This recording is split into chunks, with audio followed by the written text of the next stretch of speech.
everyone, and welcome back to the channel.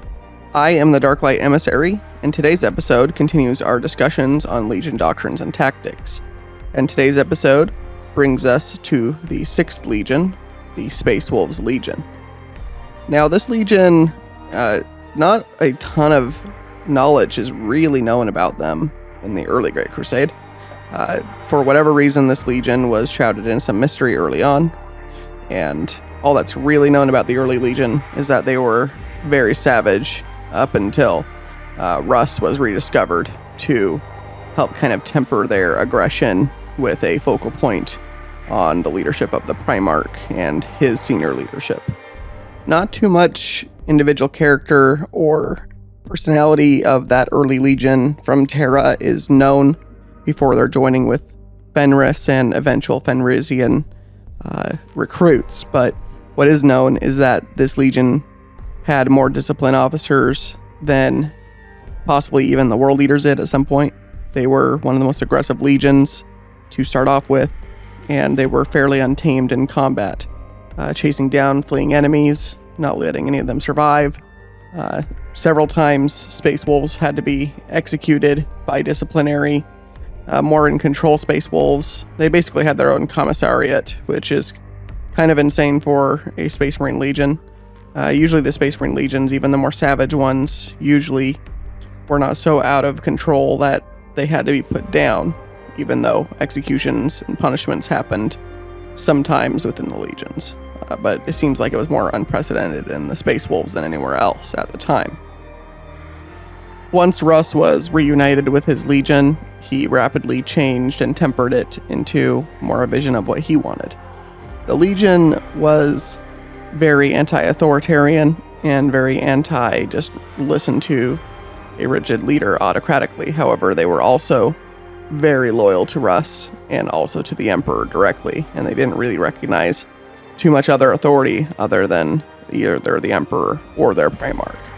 And for this reason, this Legion was a bit different from a lot of the others in that seemingly the Emperor saw true to their hearts and would use them in ways that he simply would not use most, if not any, of the other legions.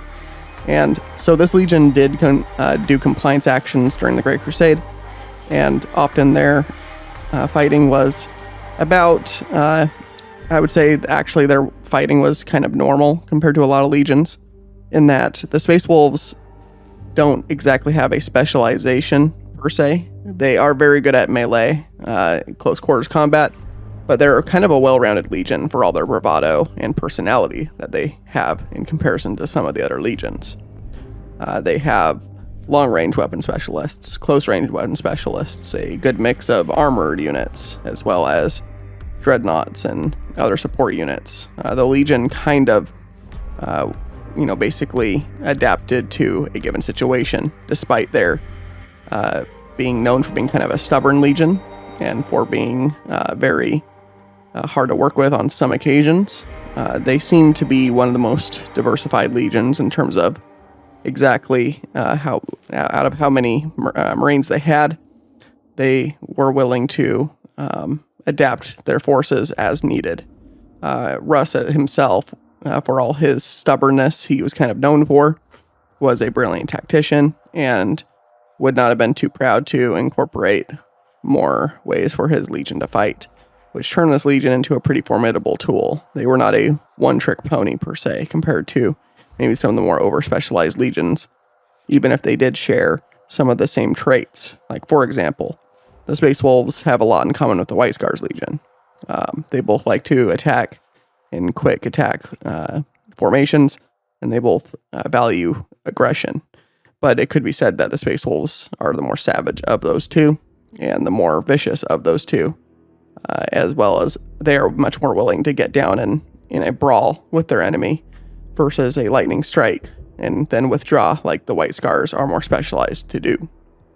This Legion topped out at around estimated 100,000 Space Marines, so they were right up there along with most of the other mid-range legions for size, and they used their forces to great effect. Early on in the Crusade, they were a bit more split up and supporting other legions, because they did start off as one of the smaller legions, but as they grew, they started specializing more in special operations that the Emperor personally set them on, a lot of which we do not know about. There's a lot of speculation there that is picked up more on and discussed in my other video about the Space Wolves Legion. Yeah, their more broad history, as well as in the Two Missing Primarchs video. I believe I theorize a bit about a possible relationship between the Two Missing Primarchs and Russ's Legion here. So I digress on that front. What is known about this Legion is that despite being trusted by the Emperor and despite being a formidable foe, they would follow tactics only so far, and oftentimes they do devolve into simply charging at the enemy en masse, howling all the way. They're a very aggressive legion that way. Sometimes command can break down, and they will just, get into a good old-fashioned brawl with their enemy to just test metal with them. They have a high need for fulfilling kind of a personal honor type of feeling on a cultural front for this legion. And of note as well for this legion, what's unique about their gene seed is it seems that adults can possibly become Space Marines more often with this gene seed. Russ brought with him many men that came with him from Fenris at the beginning, and a lot of them volunteered to become Space Marines, and some of them did die from the augmetics of the gene seed into their systems, but more actually survived than expected. So he actually started off with a close personal cadre of adult tribesmen from Fenris as his kind of personal advisors and bodyguards, whereas like some legions, like the Word Bearers, like Lorgar had basically two advisors upraised with him in Corferon and Erebus, and you have a couple of other cases of this where former humans were, uplifted, like Typhus, but he's usually only a couple. Russ seemingly had, a few more than that, which is just interesting. So the gene seed seems capable of being augmented into adults, and that's a possible pull of repository for recruitment for this legion, more so than others that absolutely have to find small children, have to find, adolescents to teach and then, augment into Space Marines. That's a bit more exhaustive than simply, let's pick some adults that are seemingly, more experienced and have a bit more knowledge and, have a tenacity already. Let's turn them into Space Marines. It's one of the unique traits of this legion that way. One of the other very unique traits to this legion, during the Great Crusade especially, was their use of rune priests, which were a modified form of psyker that were more safeguarded against the corruptions of the warp than something like the sorcerers in the Thousand Suns Legion, who they despised, or any other psykers and librarians within the ranks of the legions. The rune priests, through ritual and culture, kind of, gave themselves a filter to guard themselves from the worst of the warp in that way. It's one of the more interesting things. This legion also have a bit more of a religious connotation to some other things, like they have a dedicated role called wolf priests, who use a lot of cultural aspects from Fenris, and use that sort of cultural repository to tell the future and things like that many other legions just don't have, or may simply abhor the notion of having a more religious oriented role in this era of secular exclusionary idealism, basically. Along with this more religious connotation to their ranking, similarly, their tech marines are called Iron Priests instead of tech marines, like they are in other legions. Just things like that make this legion a bit more different than their brethren, where they remained a bit more supernatural and closer to traditional values than many of the other legions that were much more, basic in military style and structure and rank.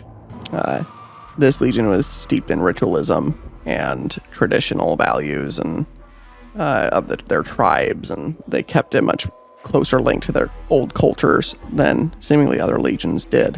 One of the most unique functions of this legion during the Great Crusade was that, due to the trust the Emperor placed on them, they were ordered to send watch packs out to several other Primarchs during the beginning of and into the Horus Heresy, because the Emperor didn't trust all of his Primarchs, and he did trust Russ, and he trusted the wolves, and so they were actually tasked to kind of police the other legions and kind of be the literal watchdog of the Emperor in that way. Pretty much no other legions were given this sort of trust. You could argue that the Alpha Legion sort of did have this trust. I mean, it's unknown exactly what the Emperor trusted them to do and not, due to their nature. But I am one to speculate that is a possibility, that they were on a certain higher level of trust, like the Space Wolves. They both shared a similar subterfuge and secrecy given to their legions early on in the Great Crusade, so they have that shared heritage at least. Overall, this legion was tasked a lot of the time with smaller scout fleets. They would break up their legion into smaller independent forces, largely independent and invested by the Primarch and the Emperor to fulfill their missions in any way they saw fit.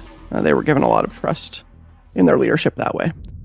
They did not have one of the biggest fleets of any of the legions, however, like many of the legions, it was still formidable, which included at least one Gloriana-class battleship that Russ heavily customized to fulfill this legion's personality in a myriad of ways. It was a very brawler-class ship, and then you would imagine many of their other heavier ships were also tooled to be very brawl-oriented, close-range fighting vessels.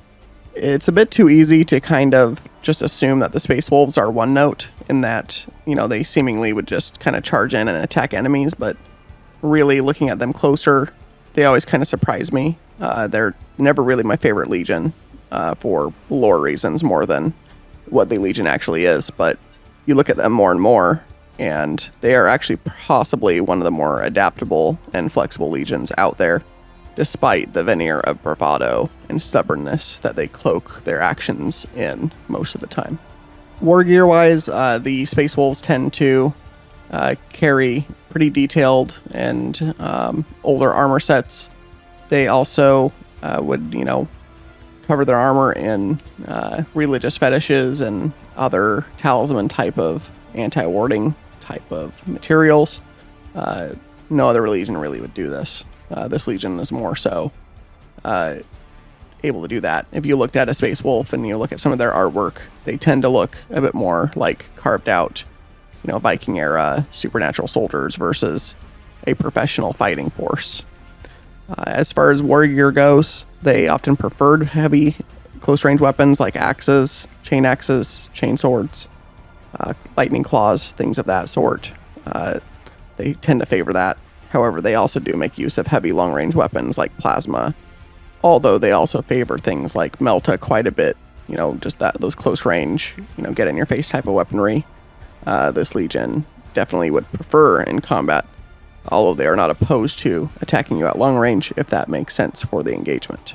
And that is just a very brief overview of this legion regarding some of their tactics, strategies, and doctrines as a legion. As always, please leave a like if you like this video. You can leave a comment if you would like to discuss anything about the video or request a future video. I'd like to see what your suggestions would be. Next up, we've got the 5th Legion coming up next. I look forward to talking about them in the next video. And as always, bring your light into the dark places. Consider subscribing, and I hope to see you in the next video. Thank you and have a great day or night wherever you are.